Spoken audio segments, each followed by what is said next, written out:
Shalom semua, shalom Pak Dosen, selamat malam. Uh, Presentase dari saya hasil pelayanan pastoral Pak, berbasis pendidikan. Yang saya layani ini adalah seorang remaja laki-laki Pak, ketepatan masih ponakan saya.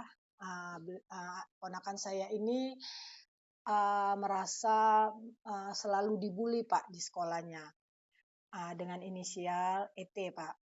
Informasi umumnya, satu informasi umum, nama konselornya saya sendiri Pak, tanggal konselornya 12 November ya Pak, tahun 2025. Waktu durasinya sekitar 420 menit atau bahkan kayaknya lebih deh Pak, karena kita sambil makan, sambil ngobrol santai ya kan. Terus tempatnya ketepatan di rumah saya Pak. Bapak mamanya pun datang, ya kan. Terus jenis konselingnya karena ketepatan masih ponakan saya seperti secara kekeluargaan seperti itu Pak. Yang kedua identitas konselingnya adalah ET Pak, ya disamarkan usianya sekitar 14 menjelang 15 tahun Pak, Desember ini, April nanti Pak. Jadi jenis kelaminnya laki-laki, siswa kelas SMP, statusnya Pak remaja dan dia ini juga Pak aktif di gereja sebagai pelayan keyboard Pak. Nomor handphonenya tertera Pak. Yang ketiga tujuan konselingnya adalah membantu ponakan saya ini sebagai siswa untuk mengenali dan mengekspresikan perasaannya. Yang kedua mendorong memahami bahwa beliau atau diri beliau adalah ciptaan Tuhan Yesus dan pilihan Tuhan Yesus yang paling berharga yang sangat dikasihi oleh Tuhan. Terus yang ketiga Pak menumbuhkan spiritualitasnya dan harapannya yang lebih tinggi lagi Pak di dalam Kristus Pak. Selanjutnya membantu ponakan saya ini untuk lebih percaya diri dalam berkomunikasi dengan guru, dengan orang tua, dengan teman-teman, bahkan dengan saya sebagai konselor di situ Pak. Terakhir saya berusaha menanamkan sikap dan menanamkan apa ya Pak, kasih pengampunan yang luar biasa di mindset ponakan saya ini untuk terhadap siapapun yang pernah melukainya, siapapun yang pernah membulinya, Pak. Keempat, masalah yang dihadapin konseli adalah spiritualnya, Pak. Dia jadinya karena terus-menerus diragukan atau dibully, Pak. Padahal dia merasa gini, Pak, gue bau ngelayani loh. Gue ngelayani loh, bau gitu loh. Tapi kok seperti ini yang terjadi sama gue, dia cerita sama saya seperti itu. Jadi saya simpulkan dia meragukan kasih Tuhan, seperti kehilangan semangat berdoa, bahkan sampai tercetus di dalam pikirannya bahwasanya ngapain gue melayani Tuhan setiap minggu gitu loh, ya kan, ngapain gue ke gereja gitu loh. Terus emosinya saya lihat kadang-kadang dia sedih, takut, cemas, murung. Bahkan dia murung ya Pak. Kalau laki-laki itu mungkin nangis saya rasa jarang ya Pak, tapi dia ini malah lebih cengeng jatuhnya dan tidak percaya diri. Nah, di bidang sosial Pak, jadinya pengaruhnya di bidang sosial ponakan saya ini lebih cenderung introvert Pak, lebih cenderung menyendiri. Jadi kalau dia tidak penting, maksudnya bicara pun lebih sedikit gitu loh. Jadi menarik diri dari teman-temannya dan karena merasa kehilangan kepercayaan pada semua orang-orang di sekitarnya Pak.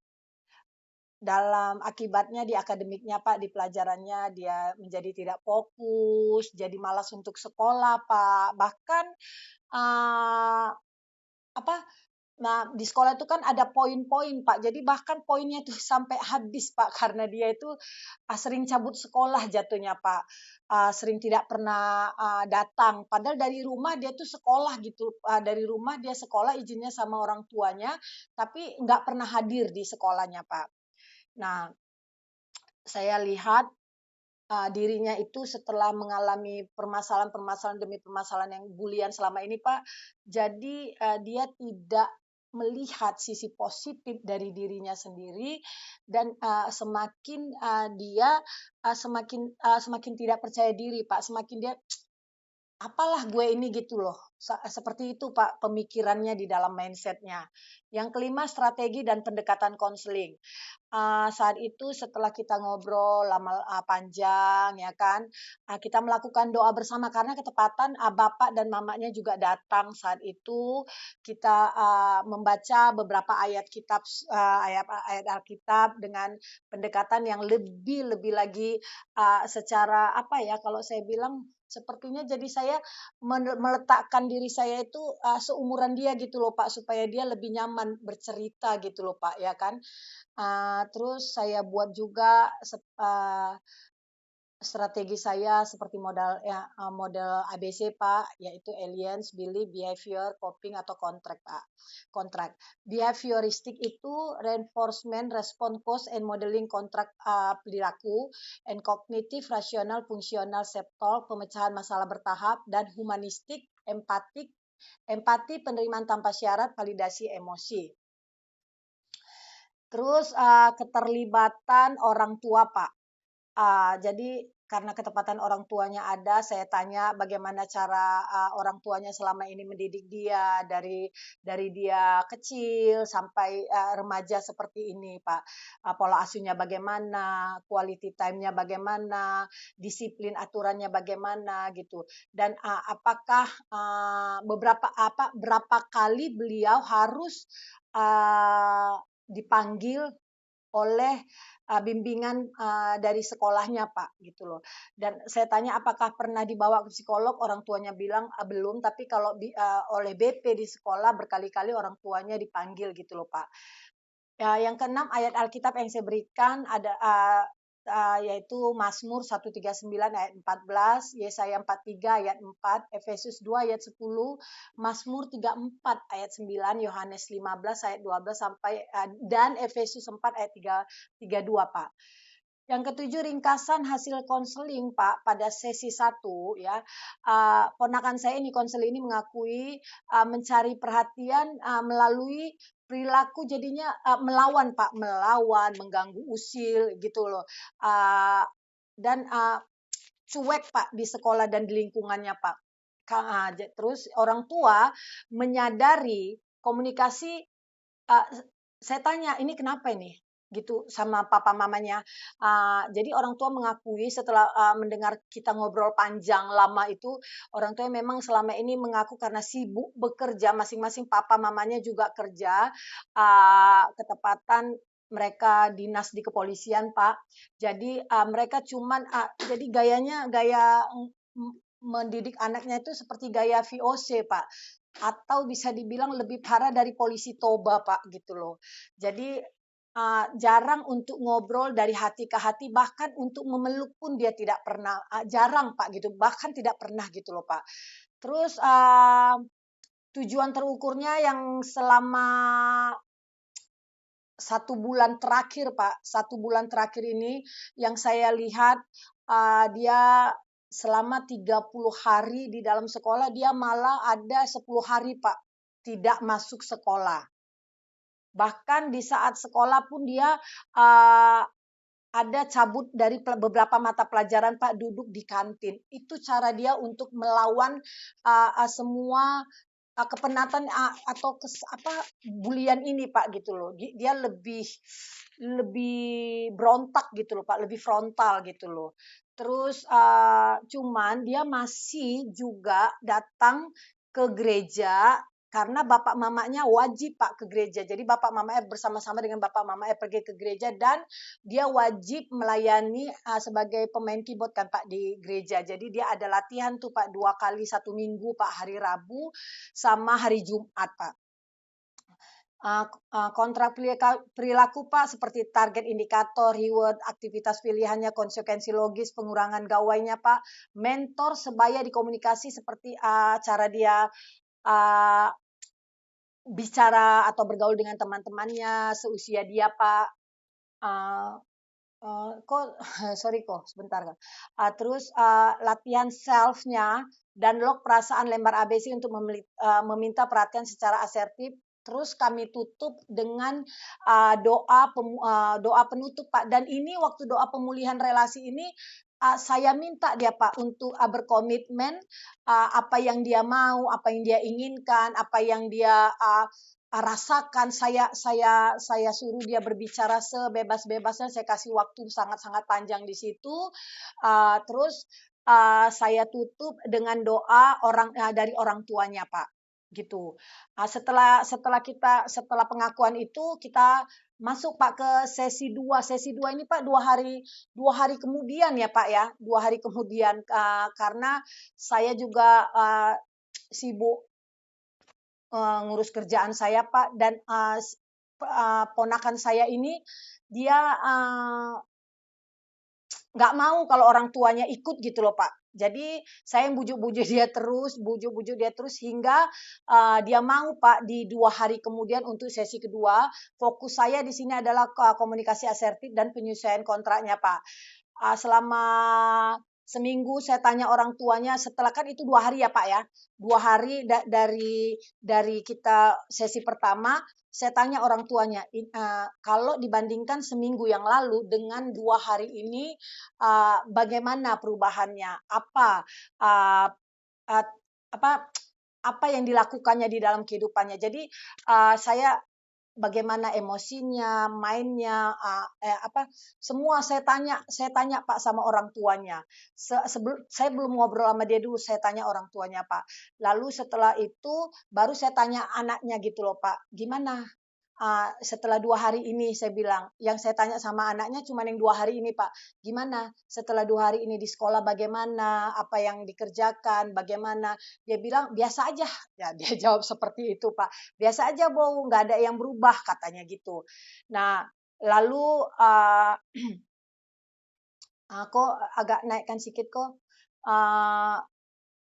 Terus saya terus mempelajari. Bu Rismanya macet Pak. Iya kayaknya gangguan kok di sini, maaf ya kok. Nge-freeze ya. Iya nge-freeze Pak. Ini saya pakai handphone malah, makanya saya minta tolong kok Ivin. Tadinya saya pakai Ya laptop. Pak, kayaknya dia terpental. Mental ya. Halo. Halo. Bentar, ya. Lanjut Bu. Halo. Ya. Halo. Terus udah Pak, ini kedengaran Pak suara saya? Ya, lanjut Bu, lanjut. Oke. Nah, terus tapi yang saya lihat dari sesi kedua ini, Pak, dia jauh lebih enjoy, jauh lebih tegar, jauh lebih welcome, Pak, dibandingkan sesi pertama itu, gitu loh, Pak. Jadi sayanya bilang ke mamanya, terus berusaha pendekatan dengan pelukan, dengan omongan, dengan jabatan tangan, saya bilang gitu kan, dengan bergandengan tangan gitu loh Pak. Jadi ini saya waktu sesi kedua ini Pak cuman 3 jam ya Pak, karena orang tuanya mau ke gereja dan dia pun mau latihan Pak, mau latihan musik kan Pak. Nah kita lanjut besok paginya Pak, besok paginya kita ke ini Pak, ke sekolah. Saya datang ke sekolah, saya tanya gurunya bagaimana apa segala macam. Pas istirahat, saya ajak dia makan sama di kantin kan Pak. Saya suruh dia kalau ngelihat teman itu atau lagi emosi atau lagi apa, coba deh nafas, tarik nafas gitu. Diafragmanya 4-4-6 gitu loh kan Pak. 4 detik, buang nafas 4 detik, lalu tenangkan, diam dulu, tahan nafasnya, seperti itu Pak. Nah terus saya lihat selama makan di kantin itu, tapi saya lihat dia lebih welcome sama temannya ngobrol, hey hai gitu loh Pak. Dia cuma hai, cuman gitu aja, tapi dia mau tegur sapa gitu loh. Saya tanya tukang kantinnya gimana dia, biasanya dia diam aja Bu, ini tapi kok dia mau ya nyapa temannya gitu loh Pak. Itu di sesi ketiga yang saya dapatkan Pak, waktu saya datang ke sekolahnya gitu loh Pak. Nah terakhir Pak, di sesi keempat Pak, di sesi keempat saya datang barusan itu Pak, tadi jam 3 sore saya ke gereja ya kan, karena dia ini di gereja Pak. Saya tanya pendeta, saya tanya yang jadi ketua remaja di gereja tersebut bagaimana dia, Jadi mereka bilang dia memang lebih pendiam, tapi dia masih mau menerima diajarin apa segala macam. Tapi dia memang tidak pernah ngobrol di gereja, Pak, gitu. Nah, akhirnya saya minta tolong tadi sama beliau di telepon karena saya nggak jumpa hari ini, Pak. Saya cuma telepon di telepon, saya bilang, "Gimana Zra hari ini?" gitu. Dia cuma bilang, "Thank you, Bow. Abang lebih welcome, abang lebih nyaman, abang lebih tenang, dan papa mama juga sepertinya lebih ramah lagi sama saya gitu. Terima kasih, Bow sudah mau menjadi bagian untuk menyatukan saya dengan papa mama dan saya juga." Seperti itu, Pak. Dia katakan dan saya bilang, jadi maunya Ezra gimana nih sekarang? Ya mau nggak bersyukur, mau nggak berubah? Mau, Bo. Thank you, Bo. Mau, Bo. Jadi saya bilang, ya udah, ini mau nggak Ezra mimpin doa? Saya bilang gitu kan. Doanya bagaimana? Doa yang terbaik aja yang menurut Ezra apa? Doa Bapa kami juga bisa. Saya bilang gitu. Akhirnya dia berdoa doa Bapa kami, Pak. Kita tutup telepon itu dengan doa Bapa kami dan dia berjanji apapun nanti yang terjadi yang dia rasakan atau apa dia akan terus telepon saya, Pak, gitu. Seperti itu, Pak. Ini saya malam ini presentasi saya. Terima kasih.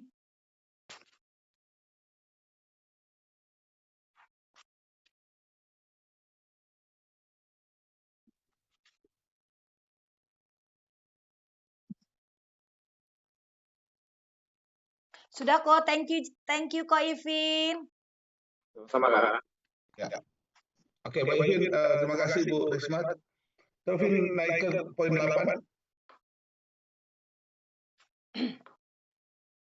Terus, Sorry Pak, naik ke mana Pak?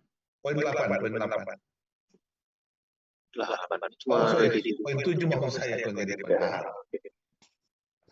Ya, jadi gini,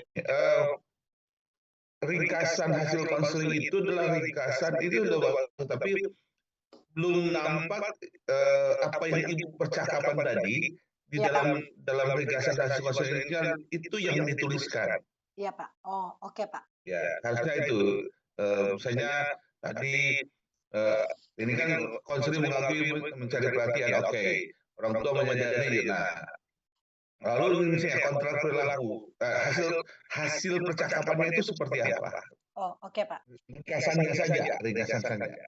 Oke Pak. Jadi itu yang perlu kita melihat itu. Jadi proses konseling antara ibu dengan keponakannya itu seperti apa proses tanya jawabnya, macam seperti itu. Iya, Jadi Pak. itu yang perlu yang kita mau lihat ya. Tapi udah bagus dari atas itu, cuma memang hasil ringkasan percakapan itu belum terlalu nampak. Itu yang perlu biar kita lihat gitu ya, Bu. Oke. Siap Pak, terima kasih Baik, Pak. makasih Ibu, makasih. Udah Vin, makasih. Makasih Ko Ipin.